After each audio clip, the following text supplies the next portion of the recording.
ayah dan ibu memilih taat dan gitu.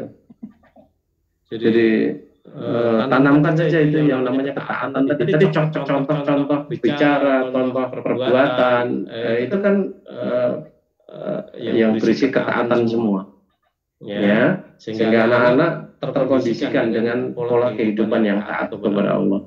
Ya, maka ketika menjelaskan kepada orang lain yang dia melanggar, tidak usah konek ke yang lain-lain, dia belum mau taat, bisa saja. Ya, artinya dia menempuh jalan yang lain dari jalan kita kan gitu. Nah, tentu saja dengan risiko yang sudah dipahamkan kepada anaknya tadi. Jangan dicek langsung dia belum mau masuk surga. Masa sih belum masuk surga? Saya aja pengen banget masuk surga kok. Apa bibit tidak tahu kan gitu.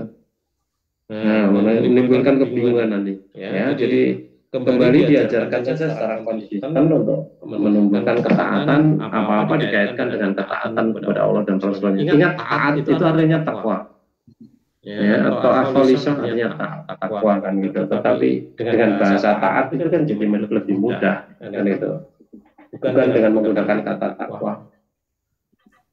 Begitu Mas, mudah-mudahan bisa dipahami. Pertanyaan selanjutnya, Assalamualaikum Ustaz. Waalaikumsalam warahmatullahi wabarakatuh. Allah yang menciptakan ruang dan waktu, sedangkan akhirat, yakni surga dan neraka, itu kekal.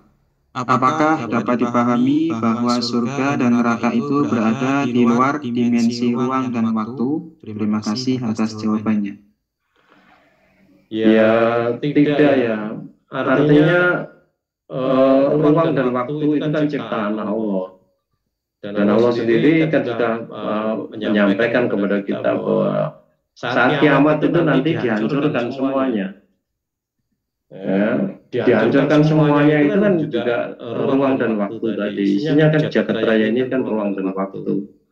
Ya, kemudian dibangun lagi oleh Allah kehidupan yang baru, lingkungan yang baru, yang dikatakan surga, kemudian neraka. Tentu kan surga itu juga ada tempat.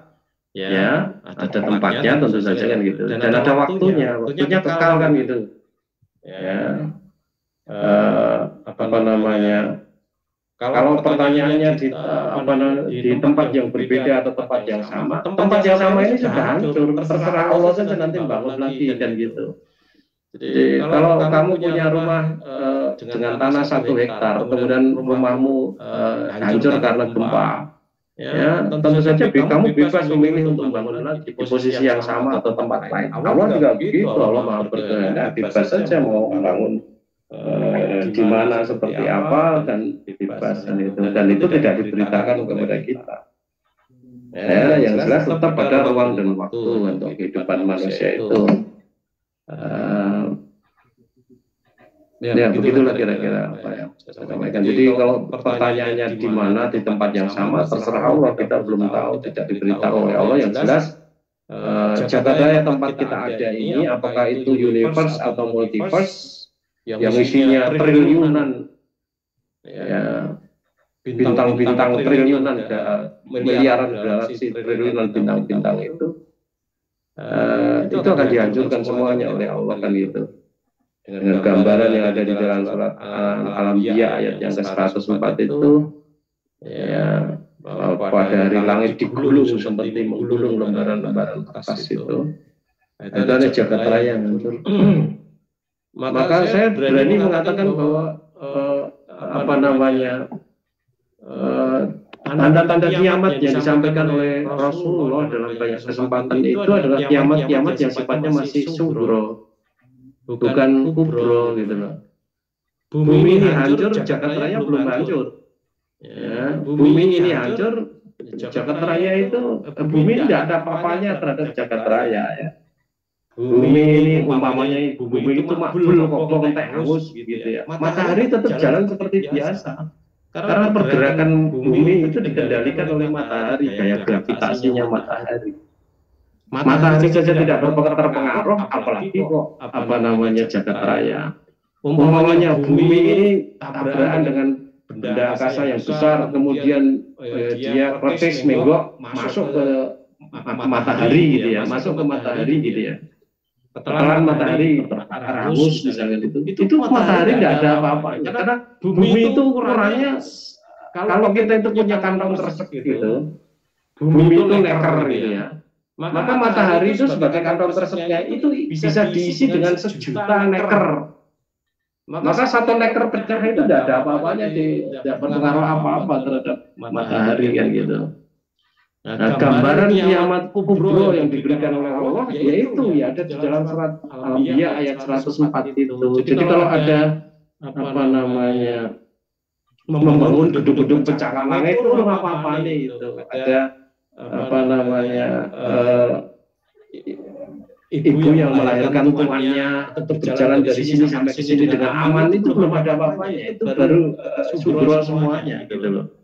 Ya, kemudian ada dajjal, apa namanya mata satu dan sebagainya, gambaran sebagai orang yang kafir, tidak adil, tulisannya KFR dan sebagainya. Itu masih gambaran kiamat subro. Ya, meskipun subronya beda antara subro kita mati atau kebudayaan kita mati atau masyarakat di sekitar lokasi itu meninggal, hancur dan sebagainya. Tapi gambaran total destruction yang disebut sebagai kiamat kubro itu ini ada di dalam surat ayat yang ke 104 itu. Silakan.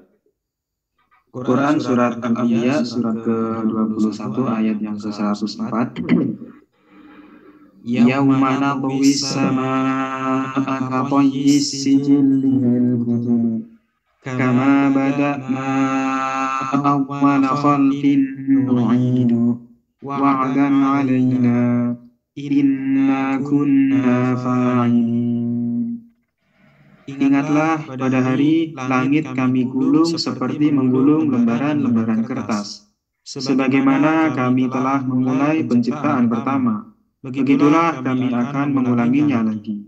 Suatu janji yang pasti kami tepati, sungguh kami akan melaksanakannya. Iya, pada hari langit digulung seperti menggulung lembaran-lembaran kertas gitu ya. Jadi langit itu digambarkan dalam dua dimensi seperti kertas. Ya, artinya kalau dia digulung, kiamatnya itu digulung, maka proses penciptaannya itu digelar. Nah, kalau kita masuk ke tiga dimensi, maka sekarang ini kita berada pada fase ekspansi, melar ke seluruh arah tiga dimensi. Ibarat balon tadi ditiup, kemudian masing-masing titik menjauh dari satu titik yang lain, menjauhi pusat balon tadi disebul terus itu. Nah, balon tadi ya kalau kemudian dibalik, ya, artinya dikurangi udaranya, dia akan mengempis. Kalau disebul lagi dia mengembang, ekspansi. Kalau udaranya dikeluarkan, dia akan mengempis, kontraksi dia. Nah, jagat raya itu digambarkan seperti menggelar dan menggulung. Menggulung itu mengempiskan, menggelar itu mengekspansikan. Sekarang prosesnya ini sedang ekspansi. Ya, dan bahkan ada yang mengatakan ekspansinya itu lebih cepat dari kecepatan cahaya. Artinya lebih cepat dari kecepatan gelombang elektromagnetik. Ya, karena sampai sekarang tidak ada satu teknik, tidak ada satu ilmuwan pun yang mampu menentukan batas luar dari jagat raya ini. Padahal sudah ditembakkan gelombang elektromagnetik ke sana untuk menerima pantulannya, dan tidak pernah diterima pantulannya itu. Karena tidak sampai ke batasnya, tertinggal terus gitu.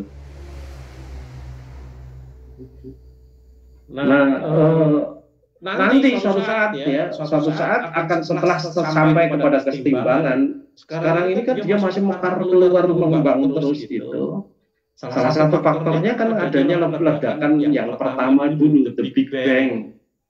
Ya, ledakan awal ketika Allah memisahkan antara langit dan bumi. Coba dibuka itu di dalam surat Al-Anbiya ayat 30 dulu.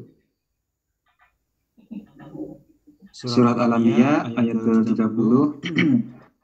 Awalam yaral ladzina kafaru anna as-samawati wal arda kanata ratqan fafataqnahuma waja'alna minal ma'i kulla syai'in hayy afala yu'minun.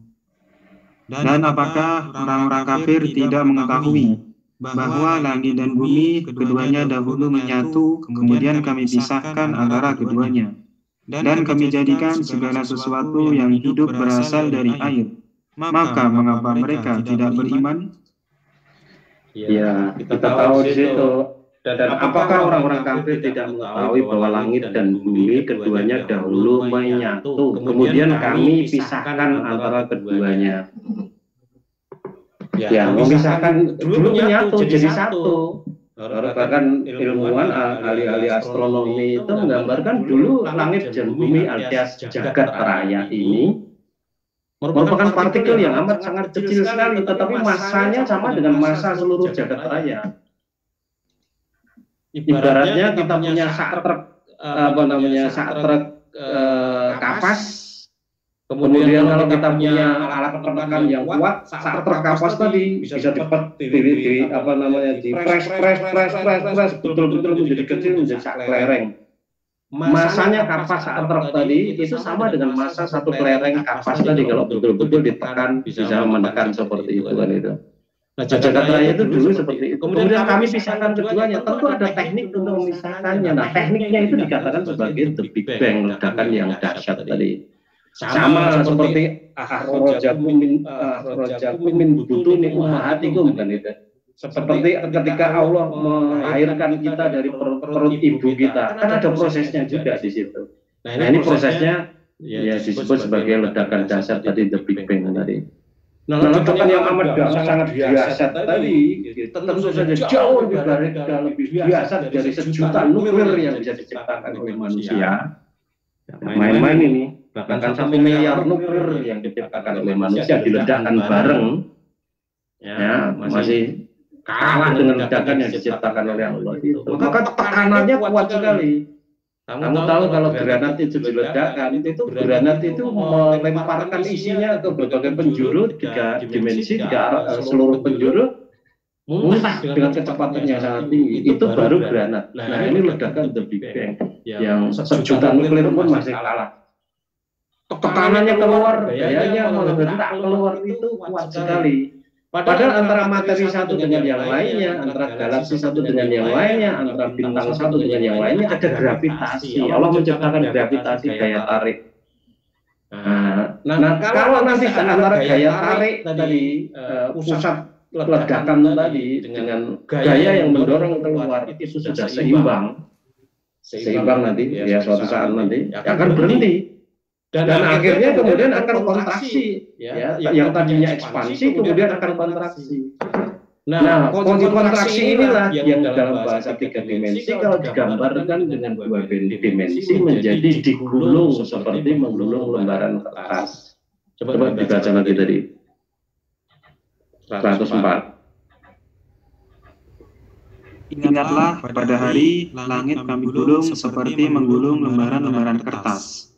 Sebagaimana kami telah memulai penciptaan pertama, begitulah kami akan mengulanginya lagi. Nah, ini bisa dipahami luas ini. Sebagaimana kemulaian yang pertama, artinya mungkin saja jagat raya yang sekarang ini itu bukan yang pertama Allah ciptakan. Sebelum ada jagat raya ini Allah ngapain? Nganggur? Tentu tidak. Begitulah kami memulainya. Artinya proses penciptaan dan penghancuran itu mekanismenya sama, mengembangkan dan mengempitkan tadi, menggulung dan menggelar tadi. Terus suatu janji yang pasti kami tepati, sungguh kami akan melaksanakannya. Ya, kan gitu. Nah, ketika jagat raya menjadi betul-betul satu materi yang kecil tetapi masanya sangat besar tadi, itu seharusnya menjadikan ketika kita paham itu, mestinya kita tidak marah ketika dikatakan bahwa manusia dengan kera itu dulu nenek moyangnya sama. Darwin tidak mengatakan manusia itu berasal dari kera, ya. Kera primata manusia itu nenek moyangnya sama. Satu dulu gitu loh. Bukan itu menentang firman Allah. Allah berkuasa tetap untuk menciptakan lahir manusia yang pertama Adam dan sebagainya. Tetapi itu berkembang dari makhluk yang sama tadinya. Satu tadi semuanya jadi satu dulu kata Allah di situ kok. Ya, jadi bumi dan langit jagat raya itu dulu satu, yang betul pasti kemudian menyebar. Nah, menyebar itulah nanti ada keagregasi, ada gerakan melingkar, mengumpul, memadat dan sebagainya. Kemudian setelah kondisinya itu bagus, kemudian kondisikan Allah tentu saja, kemudian tumbuh binatang satu sel dan sebagainya, macam-macam itu, dan tumbuh hewan sederhana, tumbuh-tumbuhan sederhana, hewan sederhana dan sebagainya, sehingga sampai kepada manusia. Kita bisa merujuk kepada ilmu biologi itu dalam konteks itu kan. Kemudian tadi ketika Rasulullah memberikan gambaran tentang kiamat-kiamat tadi, bukan berarti Rasulullah salah memberikan gambaran kiamat-kiamat sugro. Justru yang harus jadi perhatian itu kiamat sugro itu. Karena kiamat kubro itu jauh, kamu tidak akan menjumpai. Yang akan kamu jumpai itu kiamat sugro tadi. Apakah kematian kita sendiri, atau kemudian kehancuran satu tatanan masyarakat, budaya masyarakat, atau gegeblok yang terjadi di situ dan sebagainya. Masyarakat yang menjadi kacau, yang tadinya beriman menjadi kafir, munafik dan sebagainya, itu yang harus kita perhatikan gitu loh. Nyawa kita sendiri, nyawa masyarakat kita, ketatanan kehidupan yang baik di tengah masyarakat kita, jangan sampai dihancurkan oleh dajjal dan sebagainya tadi. Itulah yang harus jadi perhatian. Karena kita mungkin berada dalam situasi yang seperti itu. Kalau kiamatnya itu nanti masih jauh sekali. Nah, perlu kita risau dalam konteks itu kan gitu. Kalau kita melihat gambaran-gambaran kiamatnya ini tadi, masih jauh sekali. Jagat raya ini, bumi itu satu di antara 8 planet di sekitar bintang yang namanya matahari. Matahari kita itu satu di antara ratusan miliar bintang yang ada di galaksi Bima Sakti. Galaksi Bima Sakti ini satu di antara ratusan miliar galaksi yang ada di jagat raya. Sementara manusia yang diciptakan oleh Allah di bumi ini itu belum bisa menempati, mengeksplor Mars, baru bisa datang ke bulan, belum bisa mengambil manfaatnya dari bulan, baru bisa ngirim pesawat ke Mars, tetangga dekat, planet terdekat kita, belum bisa menembus masuk ke bintang yang lainnya. Terus diciptakan itu tuh apa? Padahal manusia ini kan hambanya Allah di sini yang diberi kemampuan untuk menjadi khalifah, mewakili kita, mewakili Allah mengatur jagat raya ini gitu loh. Maka mesti lama, dan usah dipikir kayak gini. Dipikir sekarang kematian kita sendiri, tatanan masyarakat kita supaya tidak hancur dan sebagainya gitu. Jadi betul Rasulullah menyampaikan seperti itu, karena itu strateginya untuk mendidik kita supaya senantiasa siap-siap terhadap kiamat sugro tadi. Cuman kita sendiri yang salah pikir itu senang soal gambaran kiamat kubro kan gitu. Padahal kiamat kubronya ada di Quran ini gitu. Gitu Mas, mudah-mudahan bisa dipahami. Karena waktu sudah cukup malam, pertanyaan masih ada, insya Allah akan disampaikan pekan atau pertemuan selanjutnya, Ustadz. Ya, insya Allah.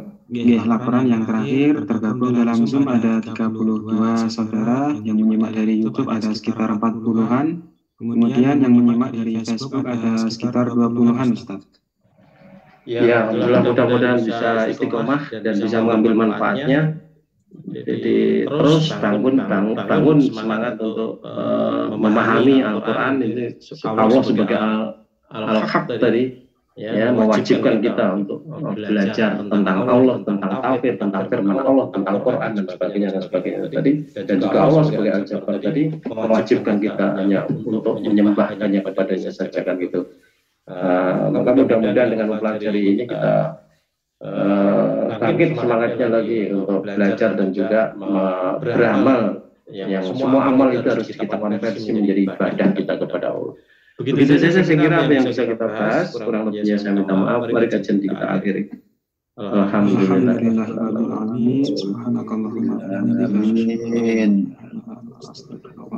Assalamualaikum warahmatullahi wabarakatuh. Waalaikumsalam warahmatullahi wabarakatuh. Terima kasih Ustadz, selamat beristirahat. Salam untuk keluarga. Dapat salam dari Mbak Farida tadi untuk teman-teman Kompas serta Ustadz. Waalaikumsalam warahmatullahi wabarakatuh. Saya keluar Mas. Silakan Ustadz.